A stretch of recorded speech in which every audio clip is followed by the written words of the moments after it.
14 जानेवारीला महायुतीच्या राज्यभरात सभा तर 15 फेब्रुवारीपर्यंत विभागीय मेळावे होणार, सुनील तटकरेंची माहिती। राष्ट्रीय शैक्षणिक धोरण 2020 ची चालू वर्षामध्ये अंमलबजावणी होणार। राज्यामधील सर्व महाविद्यालयामध्ये पदवी आणि पदव्युत्तर पदवी प्रथम वर्षासाठी अंमलबजावणी होणार। राज्यातील 10वी-12वीच्या विद्यार्थी संख्येमध्ये वाढ, राज्य मंडळाकडून 10वी-12वीच्या परीक्षेचं वेळापत्रक जाहीर। केंद्र शासनाच्या स्वच्छ सर्वेक्षण 2023 स्पर्धेमध्ये पुण्याच्या सासवड नगर परिषदेचा देशामध्ये प्रथम क्रमांक। 11 जानेवारीला राष्ट्रपतींच्या हस्ते पुरस्कार दिला जाणार।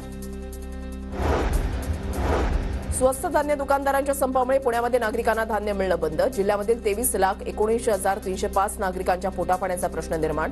धान्य वाटपाकडे नागरिकांच्या नजरा। मुंबईच्या बेस्टमध्ये लवकरच एसी डबल डेकर बस दाखल होणार। डबल डेकर बसेस पार्किंगसाठी 3 डेपोमध्ये सुविधा। ब्रिटिशकालीन शिव रेल्वे पूल इतिहास जमा होणार। सीएसएमटी ते कुर्ला स्थानकादरम्यान रेल्वे मार्गाच्या रुंदीकरणासाठी हा पूल पाडण्यात येणार।